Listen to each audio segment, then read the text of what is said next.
Welcome back to Old School Sports and our Out of the Park Baseball 23 playthrough of the Pittsburgh Pirates. If you're enjoying the series, would greatly appreciate it if you'd subscribe to the channel, comment down below, like our videos, and share anything you can about them with others. We'd like to have as many people watching these videos as possible. So thank you for that, and thank you for watching. We are in the early stages of 2046, about to begin the preseason and spring training in the not-so-distant future. We are headed into our 9th season as general manager of the Pirates, which started in 2038. We've made the playoffs 6 times, which is good, but we've never gotten past the National League Championship Series. So we've made some changes this offseason that we hope will allow us to move a little further in the playoffs next season, or this upcoming season, assuming that we make the playoffs.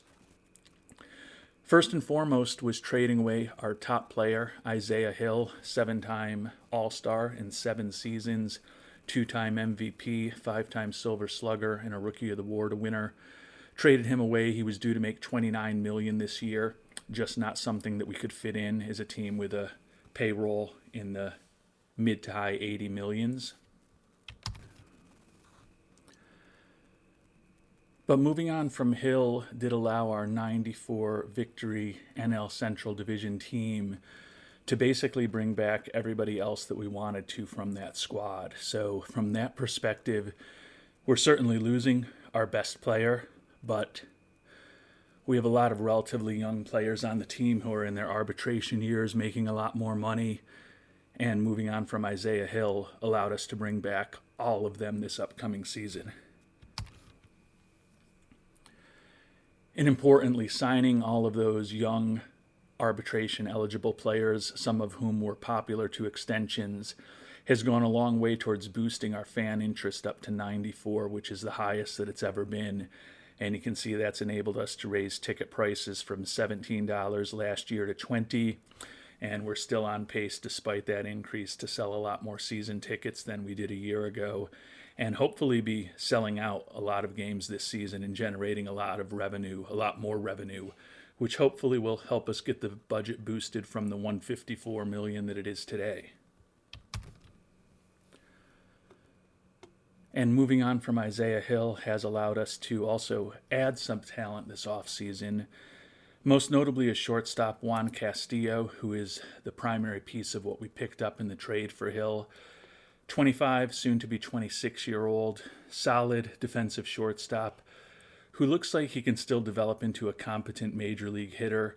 Last year with the Dodgers, he hit .241 with 30 doubles and 16 homers, 92 OPS plus, 92 WRC plus.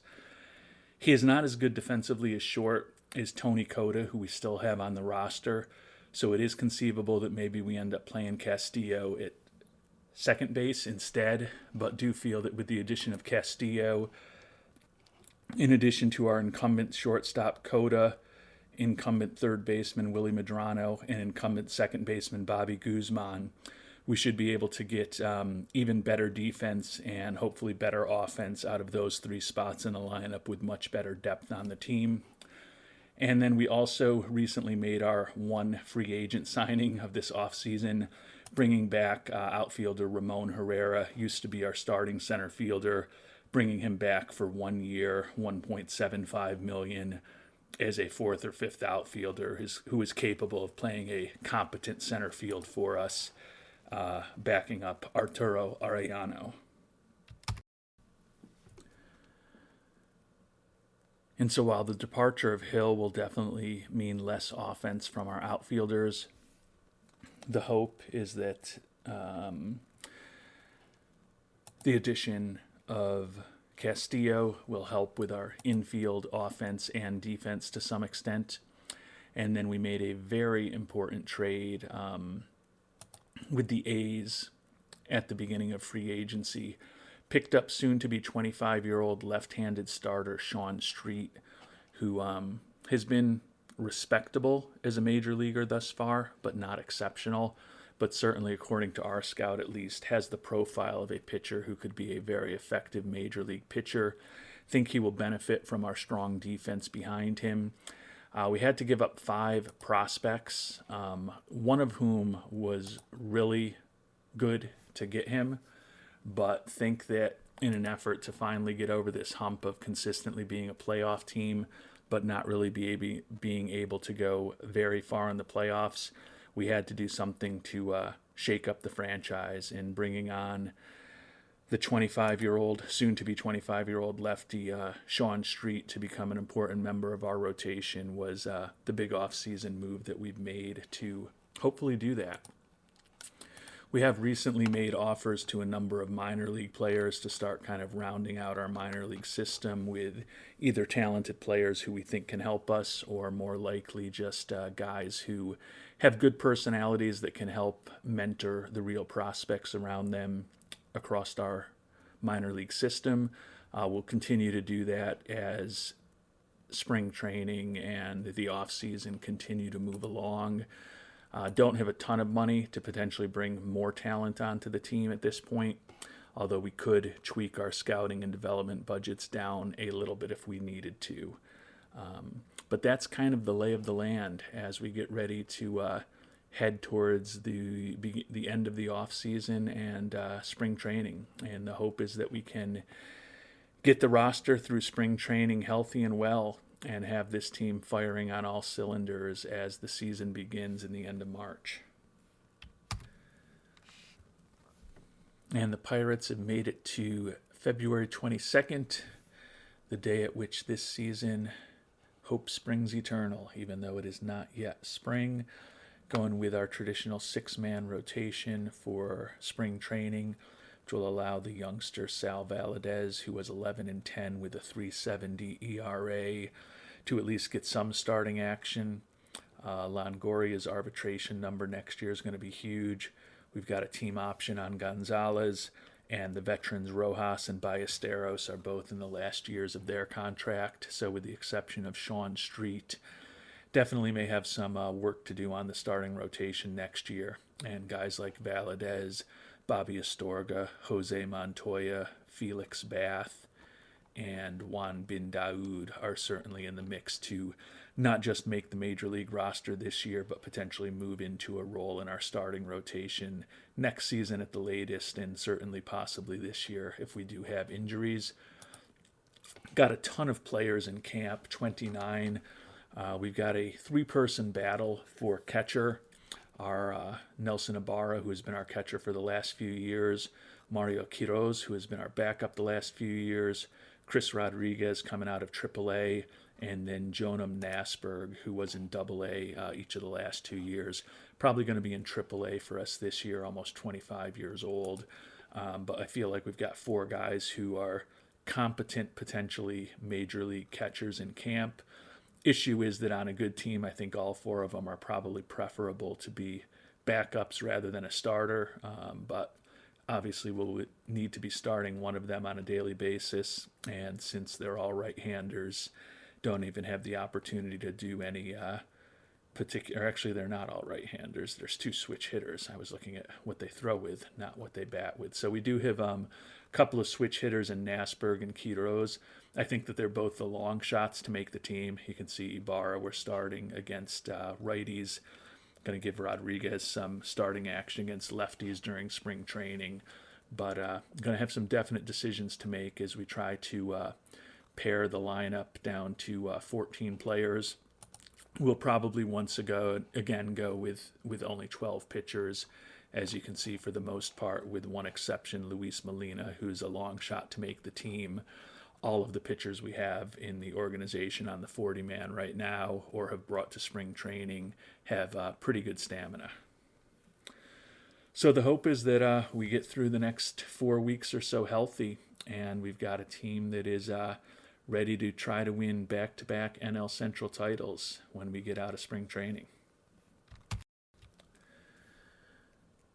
And we had made it through most of spring training with only minor injuries, and then chronically injured first baseman Luis Flores going to be out with a strained ab for about 5 to 6 weeks.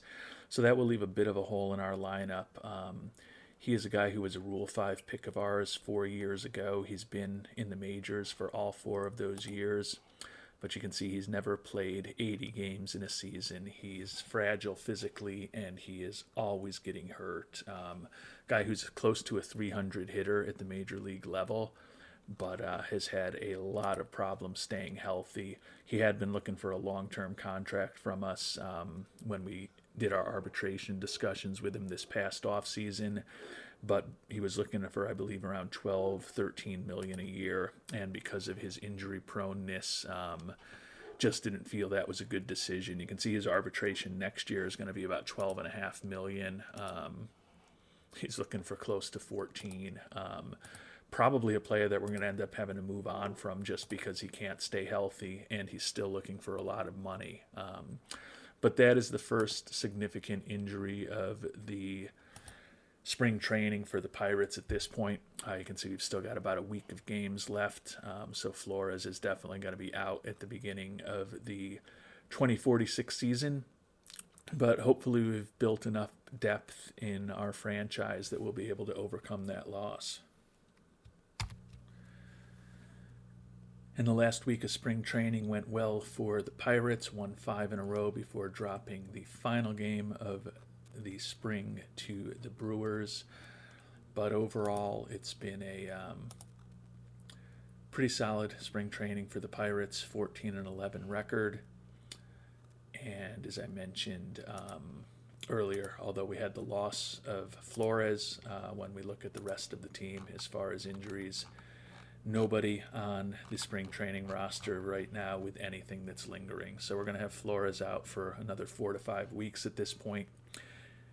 Honestly, we're pretty used to being out without Flores for large chunks of the season at this stage in his career with us. So would prefer to have him back, but think that that's a manageable injury, and hopefully when he does get back, he'll be healthy the rest of the season, and we can see what he can do over maybe 110 kind of games instead of the 75 to 80 games we've typically only had him for over the course of a year.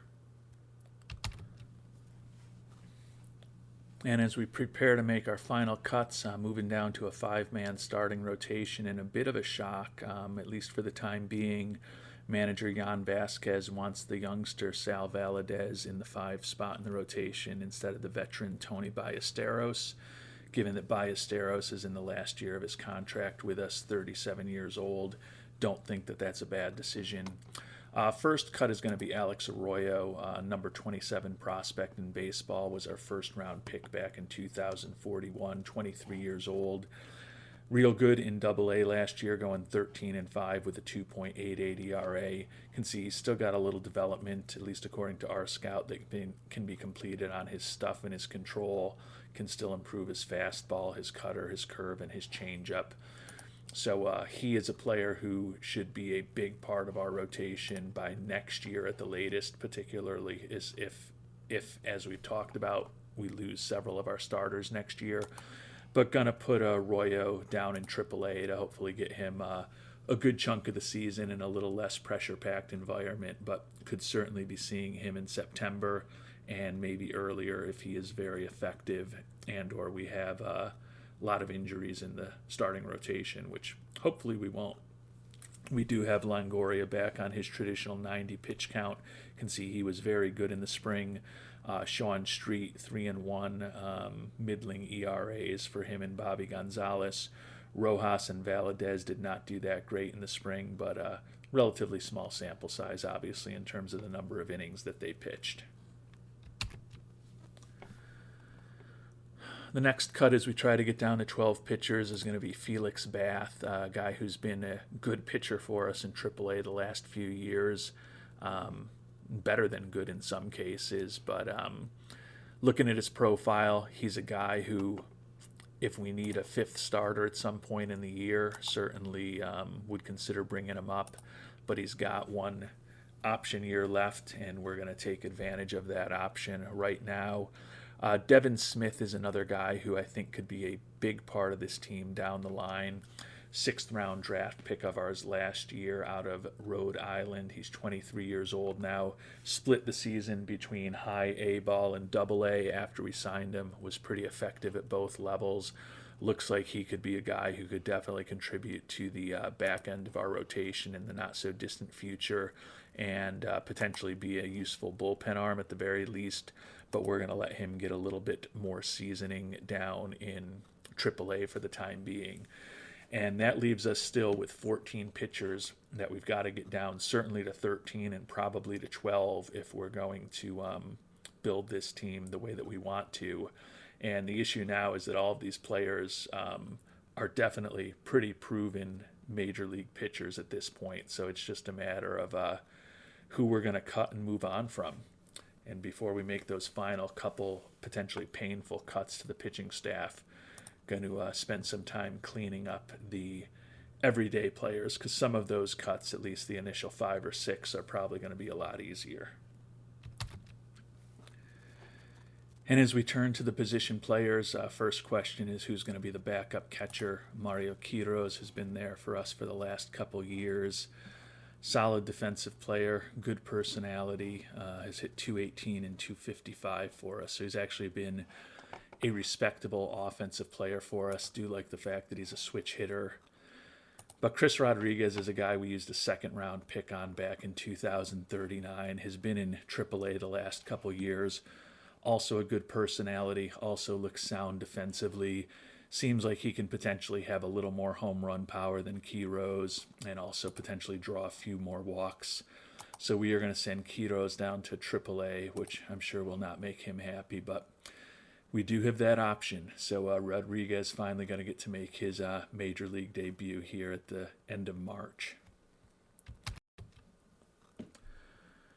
Ricky Caldera is a 25-year-old guy, former fifth-round pick out of UC Irvine, who has been steadily progressing up through our organization. Hit .313 last year with 20 homers and 106 ribbies in AA. So would like to see what he could do at AAA. He's not an incredible defensive player, but we could probably work on getting him a little more playing time at third base down there. Don't think he's ever going to be a big-time major league player, but he has kind of steadily moved up through our organization, even though we're going to demote him to AAA for the time being. Tony Rendon is a guy we picked up in a trade with the White Sox about 2.5 years ago. Thought he was going to become a pretty important bench player for us in the infield. Still certainly has the talent to be that, but has not hit much when we've given him opportunities. 225 in 209 at-bats in 2044. And then he hit under 200 at both AAA and the majors last year. So given that he's not exceptional defensively, relatively easy decision to demote him, although he is out of options, so we actually have to waive and DFA Mr. Rendon. Dave Casanova is a pretty solid defensive shortstop. Played in AA for us last year. Going to send him down to AA temporarily before we figure out what our minor league teams look like, but it's conceivable that he'll be in AAA this season. Just would rather demote him too much and then promote him rather than put him down in AAA as a demotion from this team and then demote him back down to AA. Not sure whether that has any impact at all, but that is the way my disturbed mind works sometimes. Omar Vieira, minor leagues free agent signing we made a little while back. 37, almost 38-year-old veteran, good personality. But he, as you can see, has been in AAA in another system for the last couple of years. I think that's the Rangers there. Happy to have him in AAA for us as organizational depth. Would think it's pretty unlikely that we'll need him at the major league level. Couple other relatively easy cuts, although they are getting more painful. Jonathan Thompson, guy who in AAA last year hit .275 with 18 home runs, is getting close to being major league ready and is a left-handed bat, but he's got 2 option years left. So we're going to give him the opportunity to get more consistent playing time down in AAA with the Indianapolis team.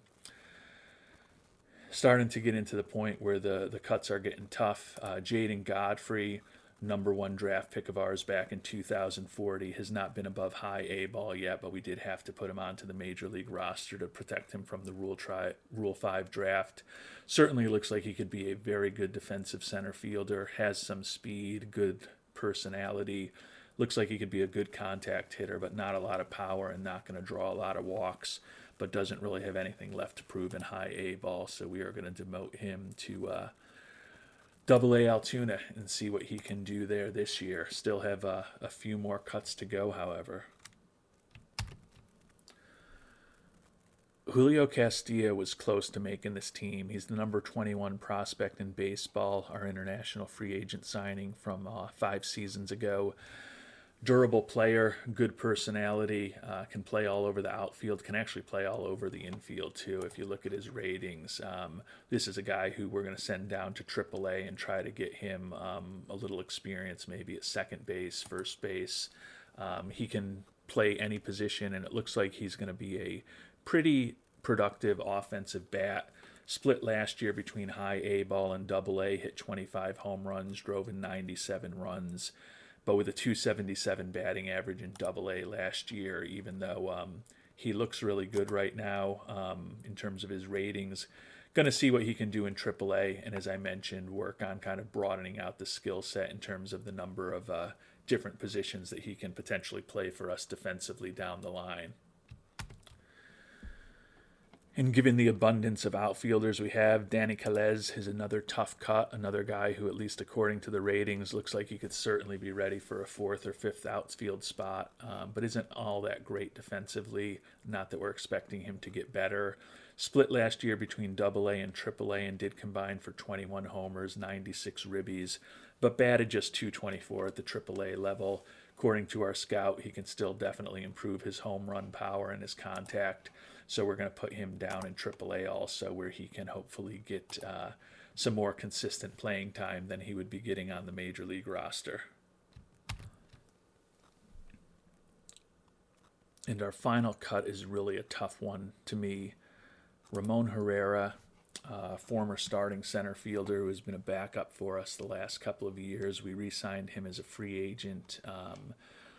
Solid defensive outfielder with a decent bat, proven major leaguer who we thought could be a 4th or 5th outfielder for us this year, is fighting with the Rule 5 acquisition Jaden Callaway for the roster spot. And Callaway similarly looks like he can be a solid defensive outfielder for us. Also has a bat that is similar looking, quite honestly, to Herrera with that really strong gap power. But actually looks like he could develop into somebody with potentially a better eye and avoiding Ks. The thing that Herrera has going for him is that he is a left-handed hitter. And as you can see, we've got a switch hitter in center field with Arellano, and we've got a left-handed bat in Henry Gonzalez. Other than that, we are all righties, which is not optimal. So there is definitely a part of me that thinks we keep Herrera simply because at that, we look at his ratings against right-handed pitchers, definitely better than he is against lefties, as you would expect. Compare that to Jaden Callaway, and he's better against lefties than he is against righties, which you would expect. I like the fact that Callaway isn't even 24 years old. Good defensive player, and a couple years from now, he'll certainly be a more valuable player than Herrera. But you did also just see that we have sent down Danny Calez, Jonathan Thompson, Julio Castillo, all pretty solid prospects to AAA already. I honestly think that even a year from now, it's going to be a battle for Jaden Callaway to make our roster, because with Ruacho, Arellano, and Gonzalez, and now Joel Fields, we've basically got 4 outfield spots already full. So I'm leaning towards sending Callaway back to where he came. Some of you did ask last time around, why didn't I just trade away the Rule 5 guys? And I honestly couldn't remember whether I even have the option to do that. And it looks like I do. There is part of me that thinks that's a little crazy. But there is value there, although this seems a little ridiculous, at least based on the star ratings, that someone would give us Tony Peoples Walls for him. 4th pick in the draft from the Marlins. who hit 281 with 31 homers and 95 ribbies last year. I know he's not as good defensively and he's got no speed, but that's a pretty big bat to potentially be bringing on board. Interesting that we can get such talented players potentially for him.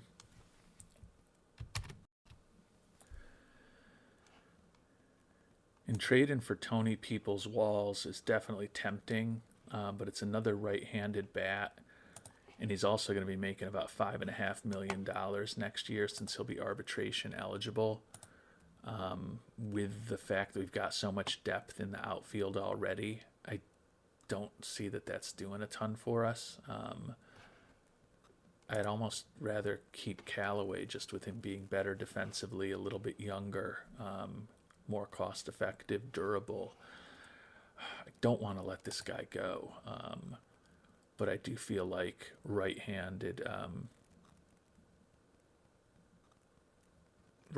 pitching, and the majority of pitchers out there are right-handers, are just going to have a big advantage against us, which is why I want to keep Herrera on the team for now and potentially look to add another left-handed bat as the season moves along.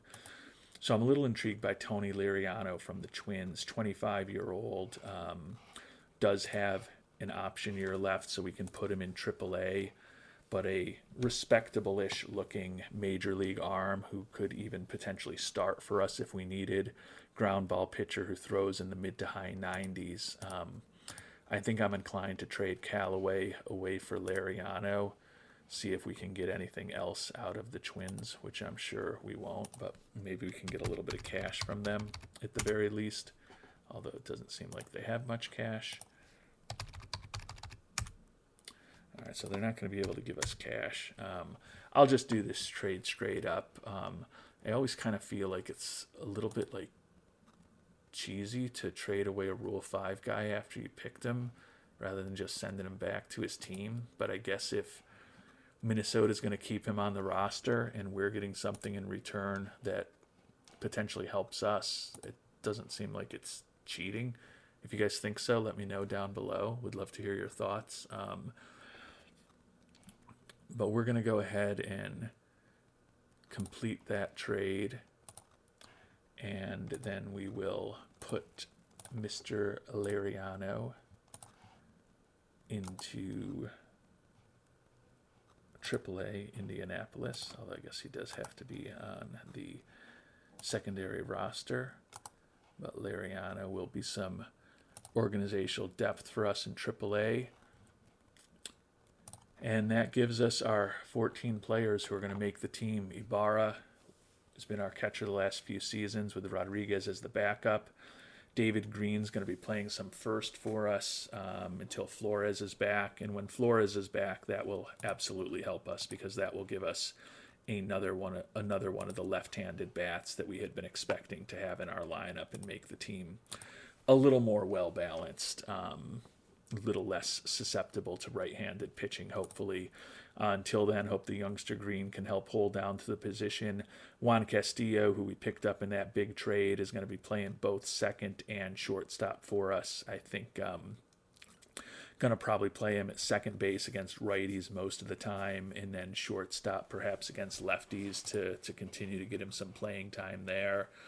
Right now, Bobby Guzman is a bench player, as are Juan Rivera and Ethan Fox. So I feel like we've got a real strong bench in terms of versatile infielders who can hit a little. Medrano back at third. Cota will be playing some short for us.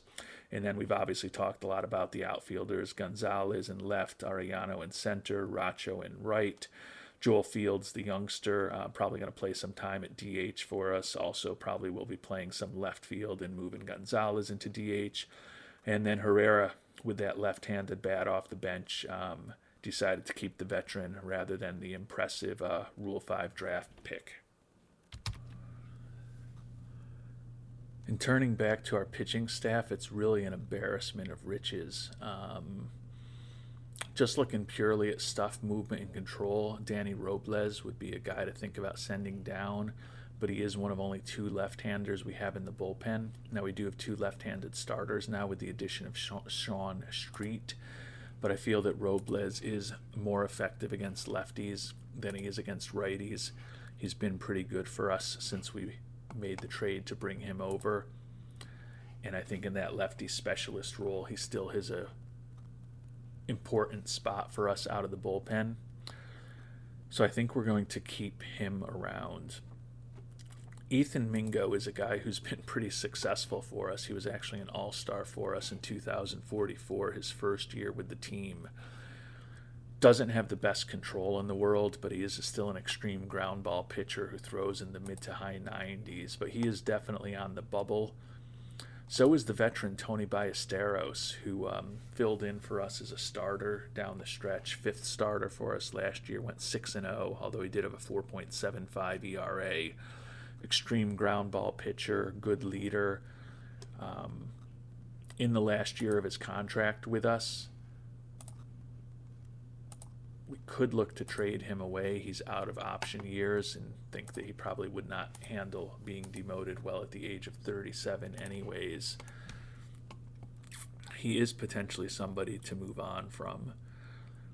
And then Bobby Astorga, it's sad to admit, guy who was respectable in the majors last year, 4-4, 3 saves, 4.49 ERA, but he still has options left. He could get sent down. Juan Bin Daoud also in the mix, but again, he was respectable at the major league level as a rookie. 5-7 record, 4.76 ERA. He still does, potentially have a little bit of work to do on his control, but even coming out of the bullpen, I think he'll get enough pitching time to develop however he's supposed to develop, whether he's in AAA or at the majors. So it's kind of an embarrassment of riches at this point with this team. I think I'm going to at least see what, if anything, we can get in a trade for Ballesteros right now. I'm guessing it's not going to be too much. What he's got going for him is that the team can get him without taking on any real salary. What he doesn't have going for him is that he's 37 years old. And there's just really not a lot of interesting offers for Ballesteros. We can get our old friend Vinny Tomei back, but he is on a minor league contract, and he's with the Marlins now. If he got demoted to AAA, which is what we would probably do with him, we'd end up losing him. I guess there is a thought that he is a left-handed bat. Do we keep him up on the majors for the time being until Flores is ready and then just move on from him?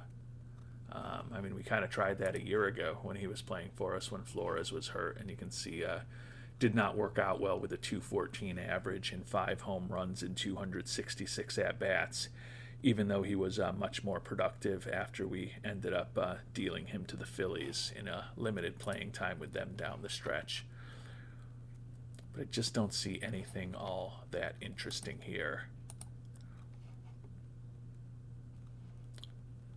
Mingo has 1 option year left. He's been a really good pitcher for us, but we're going to have an incredible bullpen. I think we are going to send Ethan Mingo down. And we are also going to send Bobby Astorga down. This pitching staff is just so loaded. I do feel, though, there is a chance that we would need Ballesteros to play a 5th starter role for us at some point this year. We'll see how Valadez does starting off the season, and I feel a little better if we're in the midst of a pennant race with an experienced veteran like him in that 5 hole, rather than a Bin Daoud or a Montoya or a Bobby Astorga at this point. But clearly, with the number of pitchers in the final year of their contract on this team or making big money, both of the guys that we sent down are likely going to have roles on this team this season, and almost certainly will have roles on this team next year. So we've figured out a way to get to a 26-man roster. Don't know if we made all the right decisions. Would love to hear your thoughts down below. I'm still definitely regretting a little bit already trading away Jaden Callaway. I really like him, but by the same token, we've talked about the number of big outfielders that we have who are going to be in AAA or AA this year, who are on the verge of being able to help us. So at least we got something for him with a pitcher who is another part of our embarrassment of riches in terms of our relief pitching at this point. And with that, we are going to finish up this episode. The regular season starts in just 3 days, so between now and our next episode, we're going to spend a lot of time thinking about our minor league system, getting all of that straightened out, hopefully get a plan as to where everybody should be to be as productive as possible, and start thinking about who's going to be helping us either later this year or certainly in the years to come from the minor league system. The fan interest is still as high as it's ever been for these Pirates, helping us sell a lot more season tickets than we have. Attendance expected to be higher, revenue per game expected to be a lot higher. Hopefully the team will go out and have a good season and make the playoffs, and we'll be able to generate a lot of money for Mr. Nutting this year, and hopefully that will result in a nice bump to our budget next season.